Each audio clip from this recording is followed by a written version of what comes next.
இப்போ தம்பி பாலமுருகன் ரொம்ப அற்புதமான என்னுடைய சகோதரனுடைய பையன்.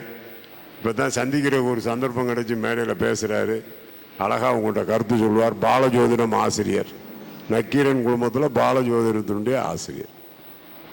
ஒரு ஜோதிடத்திற்காக ஒரு தனி நிகழ்வு நடத்தி, அதுவும் யாருக்கிட்டேயும் பணத்தை வசூல் பண்ணாமல் சொந்த செலவில் செஞ்சு பல ஜோதிடர்களுக்கு இன்றைக்கி பார்த்திங்கன்னா தங்க பரிசுகள் கொடுத்து சால்வை அணிவித்து நிகழ்ச்சி நடத்துவது என்பது சாதாரண விஷயம் இல்லை. அதற்கு ஜோதிட துறையே அவருக்கு வாழ்நாள் முழுவதும் கடமைப்பட்டிருக்கிறது. இன்னைக்கு இருக்கக்கூடிய ஒரு பொருளாதார நெருக்கடியான நேரத்தில் ஒருத்தர் ஒரு உதவி செய்கிறதே ஒரு பெரிய விஷயம். ஒரு ஜோதிடத்துறை வளர்ச்சிக்காக ஒரு நாள் முழுவதும் ஒரு மண்டபத்தை எடுத்து எல்லாரையும் கூப்பிட்டு ஒரு நிகழ்ச்சி பண்ணுறது என்பது ஒரு யாராலையும் செய்ய முடியாத ஒரு விஷயத்தை இன்னைக்கு செஞ்சுருக்காரு. அதற்கு எனது நன்றியை தெரிவித்துக் கொள்கிறேன். கால நேரம் கருதி ஒரு சுருக்கமான ஜோதிட உரையை தற்போது வழங்க இருக்கிறேன். இன்னைக்கு பொறுத்த வரைக்குங்க திருமண வாழ்க்கையில் ஜாதக ரீதியான அமைப்புகளை வைத்து ஒருத்தருடைய வாழ்க்கையை நம்ம தெளிவாக சொல்லலாம். முதல்ல அந்த காலத்தில் பெண்கள் வேலைக்கு போகாமல் இருந்தாங்க, என்ன சொன்னாலும் கேட்டுக்கிட்டாங்க.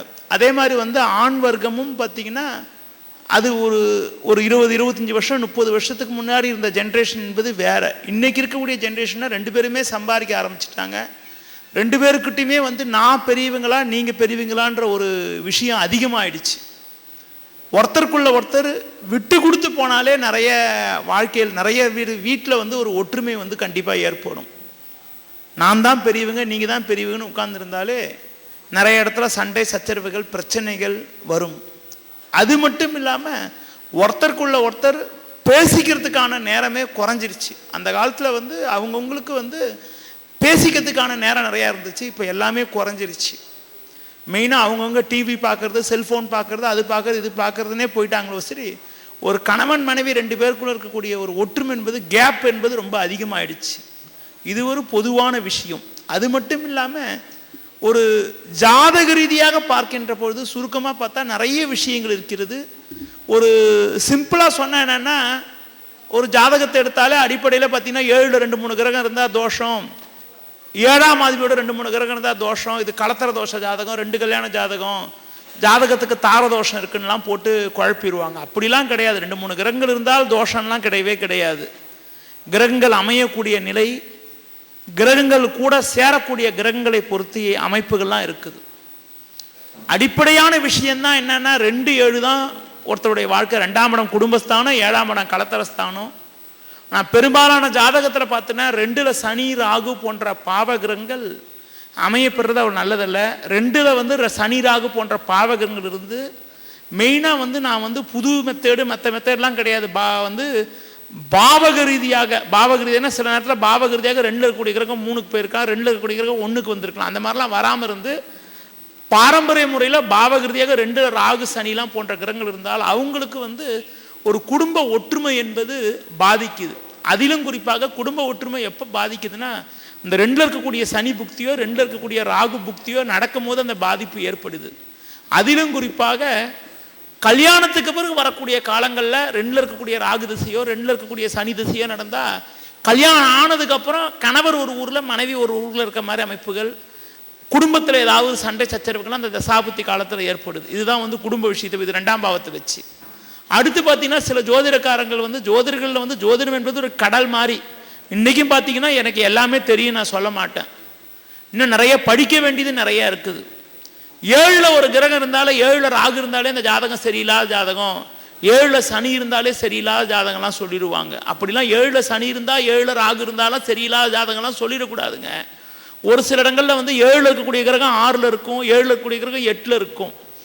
அப்படி 7லேயே ராகு இருக்குன்னா ஒரு ஆண் என்றால் 25 வயசுலேருந்து 40 வயசுக்குள்ள, அதாவது கல்யாணத்துக்கு பிறகு வரக்கூடிய ஒரு ஃபஸ்ட்டு ஒரு 15 வருஷ காலத்தில் அந்த 7ல் இருக்கக்கூடிய ராகு திசை வராமல் இருந்தால் பாதிக்கிறது இல்லை. அதே மாதிரி 7ல் இருக்கக்கூடிய சனியோட திசை வராமல் இருந்தால் பாதிக்கிறது இல்லை. அதே மாதிரி 7ல் இருக்கக்கூடிய கேதுவோட திசை கல்யாணம் ஆன உடனே ஒரு 10 வருஷத்துக்குள்ள வராமல் இருந்தால் பாதிக்கிறது இல்லை. ஒரு பையனுக்கு வந்து 25லேருந்து 35 வயசு இருக்கக்கூடிய காலத்தில் கேது திசை வந்து கேது 7 இருந்தால் அவங்களுக்கு கண்டிப்பாக மன வாழ்க்கை பாதிக்குன்னு தான் சொல்லலாம். ரொம்ப சுருக்கமாக தான் சொல்கிறேன், ரொம்ப மைனூட்டாலாம் சொல்லலை, எல்லாரும் புரிஞ்சுக்கிற மாதிரி தான் சில விஷயத்த சொல்கிறேன். அதே மாதிரி பார்த்தீங்கன்னாங்க, ஒரு ஜோதிடத்தில் வந்து ஒரு ஜாதகத்தை எடுத்த உடனே இந்த ஜாதகர் ஒரு ஆண் ஜாதகம் லைஃப் நல்லா இருக்கணும்னா சுக்கிரன் நல்லா இருக்கணும். சுக்கிரன் வக்கரத்தை பற்றி யாருமே வந்து கணக்கு எடுக்கிறதே இல்லை. சுக்கிரன் வக்கரம் பெறவங்களுக்கு மன வாழ்க்கை வந்து அவ்வளோ சிறப்பாக இருக்கிறது இல்லை. சில நேரங்களில் வந்து மன வாழ்க்கை ரீதியாக நிறைய பிரச்சனைகள், மன வாழ்க்கை வந்து ஒரு ஒற்றுமை குறைவெல்லாம் வந்து ஆண் ஜாதகத்தில் சுக்கிரன் வக்கரம் பெறுகின்ற போது திருமண வாழ்க்கையே இல்லாத நிலையெல்லாம் கூட சில பேருக்கெல்லாம் ஏற்படுது. அதே மாதிரிங்க சுக்கிரன் கூட சனி சேர்றவங்க, சுக்கிரன் கூட கேது சேர்றவங்களாம் கூட மன வாழ்க்கை சரி இருக்கிறது இல்லை. அடுத்து இன்னொரு விஷயம் என்னன்னா, ஒரு சில ஆண்களுக்கு பார்த்தீங்கன்னா ஒரு ஜாதகத்தில் சனி 7ல் சனியோடைய ஆதிக்கம் இருந்து சுக்கிரன் வந்து ஜாதக ரீதியாக வந்து வக்கரமாக இருந்து சந்திரன் பலமாக இருந்தால் அந்த ஆண் வந்து வயது மூத்த பெண்ணை திருமணம் செய்து மன வாழ்க்கையில் மகிழ்ச்சியாக இருக்கக்கூடிய ஜாதகம்லாம் கூட நிறைய நான் வந்து நடைமுறையில் பார்த்துருக்கேன். அதே மாதிரி ஒரு பெண்ணுடைய ஜாதகத்தில் இல்லற வாழ்க்கை நல்லா இருக்கணும்னா அந்த பெண்ணுக்கு வந்து 7ஆம் இடம் நல்லா இருக்கிறது மட்டும் இல்லாமல், 7ஆம் இடம் நல்லா இருக்குன்னா 7ஆம் அதிபதி ஆணாக இருந்தாலும் சரி பெண்ணாக இருந்தாலும் சரி 7ஆம் அதிபதி கேந்திரம் அல்லது திரிகோணத்தில் இருக்கிறதோ ஒரு நட்பு வீட்டில் இருக்கிறதோ நல்லது. எப்படி சுக்கிரன் வக்கரம் பெறக்கூடாதோ அதே மாதிரி 7ஆம் அதிபதி வக்கரம் பெறவங்களுக்கும் மன வாழ்க்கை அவ்வளோ சிறப்பாக இருக்கிறது இல்லை. 7ஆம் அதிபதி வக்கரம் பெறவங்களுக்கு வாழ்க்கையில் ஏதாவது ஒரு இடையூறுகள், ஏதாவது ஒரு தடைகள்லாம் ஏற்படக்கூடிய ஒரு நிலையெல்லாம் கூட நிறைய இடத்துல ஏற்படுது. ஒரு சில இடத்துல ஒற்றுமை குறைவெல்லாம் ஏற்படுது.